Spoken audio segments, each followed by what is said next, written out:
धन्यवाद। नमो निष्कलंके नारायण जनार्दनाय भस्मायुद्धाय विद्महे दिव्य नेत्राय धीमहि तन्नो ज्वरः प्रचोदयात् तन्नो ज्वरः प्रचोदयात्। ओम शांति शांति शांति।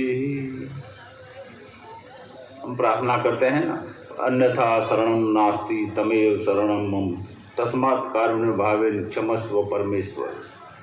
फिर क्या शब्द आता है? तमेव माता च पिता तमेव तमेव बंधु च सखा तमेव तमेव विद्या दृढ़ं तमेव तमेव सर्वं मम देव देव कायेन वाचा मनसेन्द्रिया बुद्धात्मना वानु सत स्वभाव करोमि यत् सकलं परस्मै नारायणायेति समर्पयामि। मेरा कोई नहीं है, मेरे तो आप ही आप मेरे हो और तुम ही मेरे माता तुम ही मेरे पिता। हाँ? तो ये परमेश्वर को जब याद करते हैं तो पहला ये बोलते हैं, सम्मान परमेश्वर के प्रति हम कहते हैं कि तुम ही मेरे माँ हो, तुम ही मेरे पिता हो, तुम ही मेरे बंधु हो, सर्वस्व तुम ही। तो ये माता पिता, अब जो सम्मान हुआ माता पिता का, सब संतों ने ये बात रखी।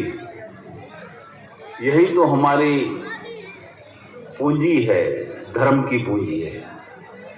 और घर घर में अगर माता पिता का आदर न हो, वो घर स्मशान है। वो घर में लक्ष्मी और नारायण का वास नहीं है, जहां माता पिता का आदर नहीं किया जाता। आप भी एक दिन माता पिता बन गए हो, और ये आज जिसका पूजन हुआ न, वही उम्र आपकी भी होगी।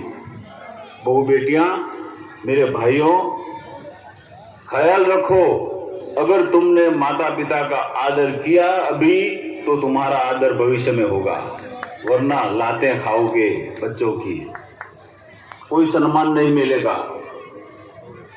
क्योंकि माता पिता है ना, वो सबका सब आपको देते हैं, प्यार भी देते हैं, संपत्ति भी देते हैं, अपना सब कुछ, अपना स्वमान भी आपके लिए दे देते हैं, और हम उसकी अवहेलना करें? इतने नापाक तो नहीं है हम तो सतपंथी है। सतपंथ, हर सतपंथी, मैं तो सतपंथी की बात नहीं हूं, हर हिंदू अपने माँ बाप की सेवा करे। आज रात्रि को हमको मिलने के लिए जनार्दन हरि जी महाराज को, जिन्होंने जन्म दिया, वो माता जी मिलने के लिए आई, और मेरी आंख में आंसू आ गए कि माता जी, मैं आपको क्या आशीर्वाद दूं? तूने इस जगत में ऐसे बेटे को जन्म दिया है, वो सतपंथ को उजाला है, सतपंथ को प्रकाशित किया है। ऐसे बेटे को तुमने जन्म दिया है, तेरे जैसी कोई भाग्यशाली नहीं है। बस यही तो भाव है ना। उन्होंने भी बेटे का त्याग किया, किसके लिए? संप्रदाय के लिए। बड़ा त्याग है वो। अभी राधे राधे बाबा ने कहा कि नहीं मिलते हैं संत, नहीं मिलते हैं साधु नए, मैदान खाली है। क्योंकि कोई त्याग करने के लिए तैयार नहीं है। कोई अपना बेटा, अपना पति धर्म की सेवा करे, वो कोई चाहता नहीं है। अगर ऐसा ही हुआ तो समझो कि अपनी भारत की संस्कृति का प्रचार कौन करेगा? वो अपनी भारत की संस्कृति को कौन आगे बढ़ाएगा?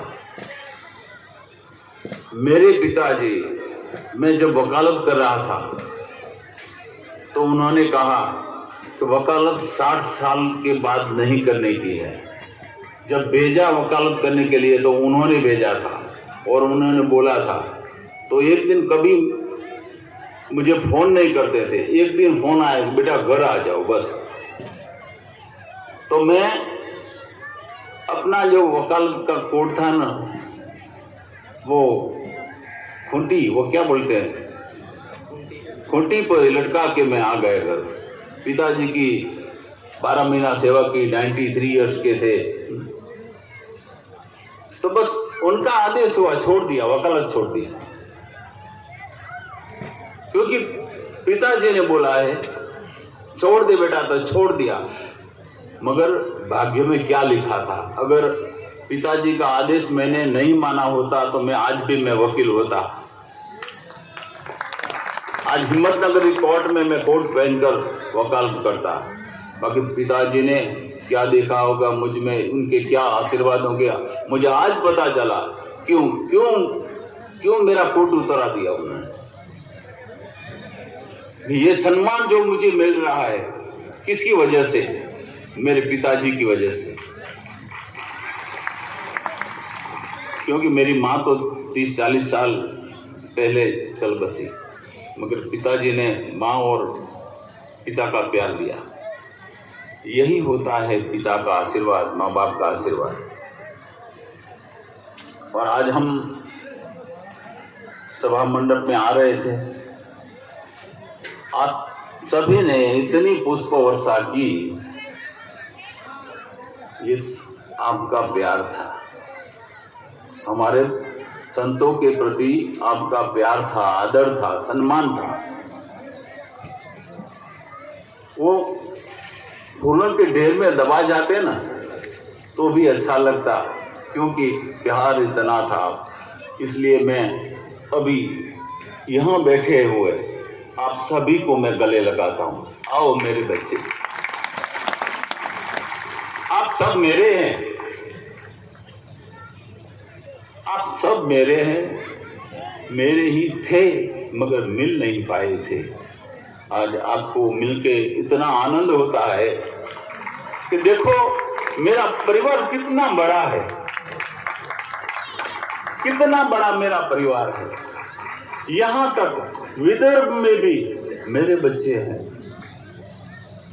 घर छोड़ के आए हैं ना, तो हमारे बाल बच्चे तो घर पर है, मगर ये इतना बड़ा परिवार अब मेरा है, मैं अकेला नहीं हूँ। और जनार्दन हरजी महाराज ने जो बात बताई कि विदर्भ में नागपुर के संतरे बहुत अच्छे होते हैं, मीठे होते हैं। अब पता चला कि संतरे तो ठीक है, सभी लोग यहाँ के मीठे हैं, बहुत प्यारे हैं। संतरे दिखने में भी अच्छे लगते हैं और खाने में भी अच्छे लगते हैं। वो दिखने में भी आप अच्छे हैं और आपके दिल का प्यार भी इतना अच्छा है। संतरे में क्या है, उसमें जो पेशियां होती है ना, वो उसका जो अंदर का पार्ट होता है वो कई होते हैं, अलग अलग होते हैं। अंदर से देखो तो बाहर से वो अलग है ऐसा नहीं दिखता है। वैसे सतपंथ में सारे भारत में कहीं न कहीं सतपंथी बिखरे हुए हैं, मगर वो संतरे जैसे अलग होते हुए विदर्भ में खानदेश के हैं, सौराष्ट्र के हैं, कच्छ के हैं, गुजरात के हैं, मगर एक साथ जुड़े हुए हैं, एक ही परिवार है। और हाँ ठीक है, प्रांत के हिसाब से आप मराठी कहलाते हो, हम वहाँ के गुजराती कहलाते हैं। अपनी भाषा अलग है, अपनी रहनी कहनी तो थोड़ी अलग होगी, मगर धर्म के संस्कार एक ही है। हमारे सदगुरु एक ही है, हमारे इष्ट देव एक ही है, बस एक को मानते हैं। हमारे सदगुरु मान लो 24 मुल्क में उन्होंने प्रवास किया होगा, एक ही बार आए होंगे, कितना प्रभाव उनका रहा होगा।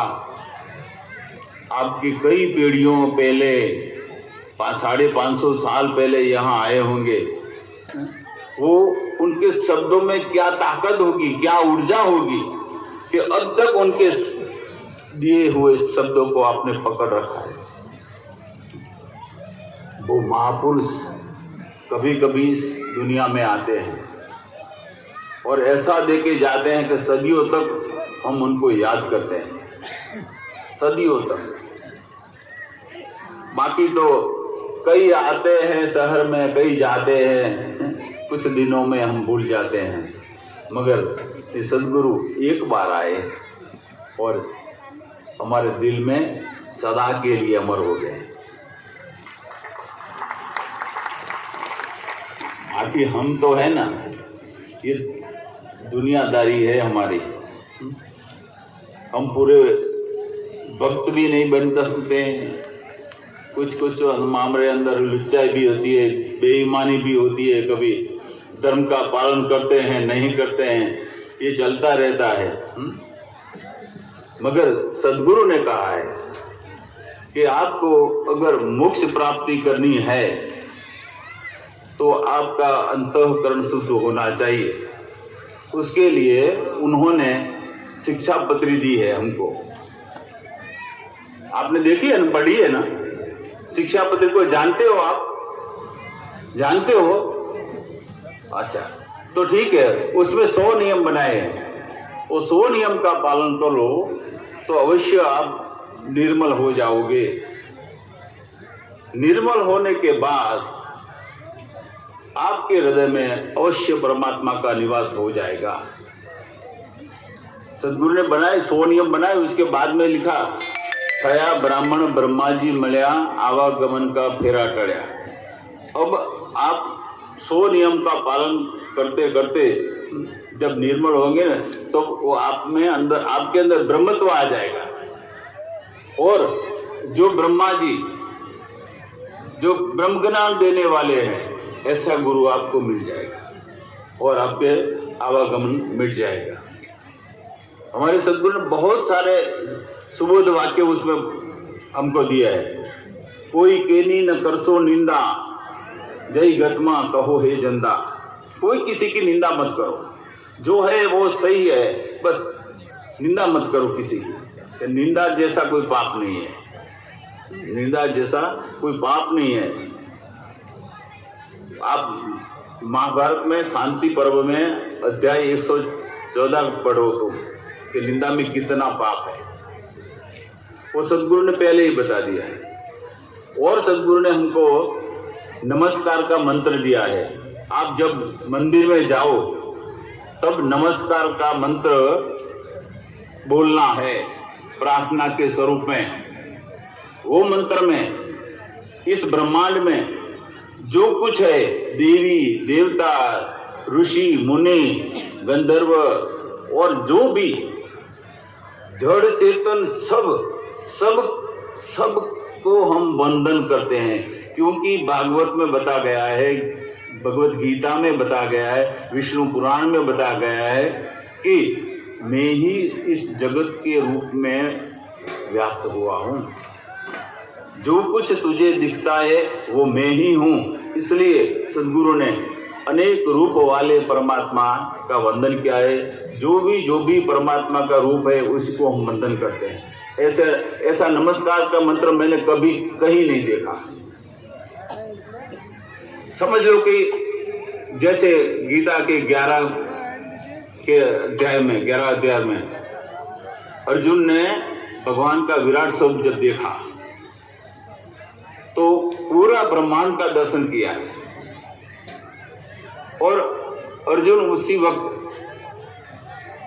वो गदगद भाव से बोलता है कि हे प्रभु, आप तो सर्व जगह है, सर्व रूप में आप ही हो, मैं आपको वंदन कैसे करूं, किस दिशा में आपको वंदन करूं, क्योंकि आपके सिवा कुछ है ही नहीं।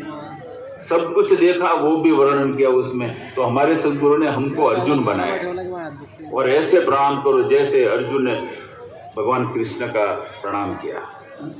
ऐसी कई बातें हमको दी है।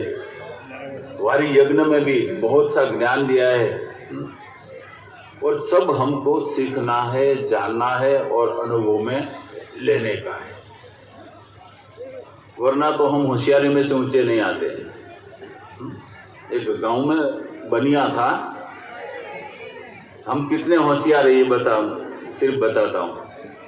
बनिया था, वो बीमार हो गया, कोई दवा काम नहीं लगी, तो गांव वालों ने बोला कि सेठ जी कुछ दान करो, कुछ दान करो। आपने कुछ दान नहीं, दान करो तो परमात्मा आपका दर्द मिटा देंगे। तो क्या दान करूं? नहीं नहीं नहीं, बहुत बड़ा दान करना पड़ेगा।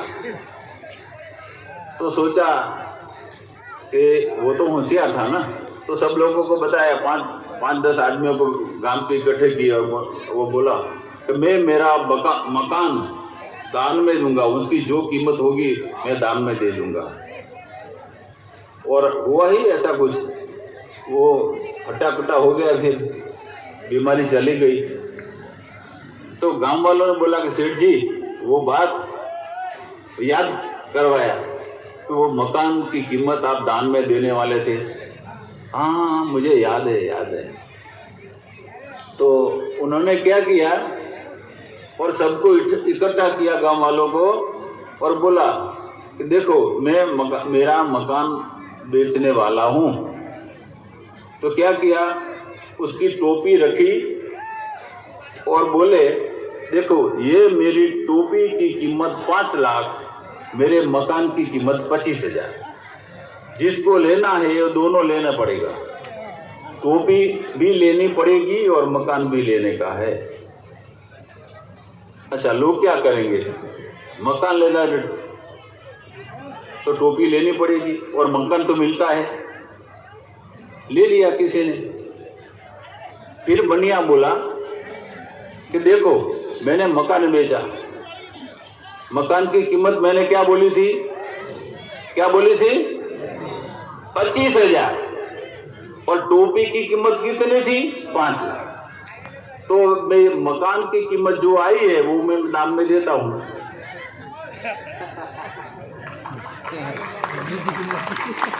गांव वालों को 25,000 दे दिए, ले लो ये मकान का दान। वो बनिया ने 5 लाख ले लिए और 5 लाख में नया मकान खरीद लिया। हम ऐसे हैं, भगवान को भी हम है प्रसाद देते हैं ना, तो क्या है प्रसाद तो कितना देते हैं, थोड़ा सा, और मांगते कितने हैं।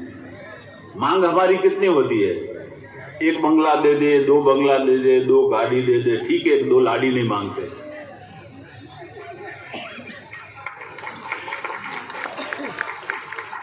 बाकी सब मांग लेते हैं, थोड़ा दे के ज्यादा लेने की इच्छा रहती है हमारे।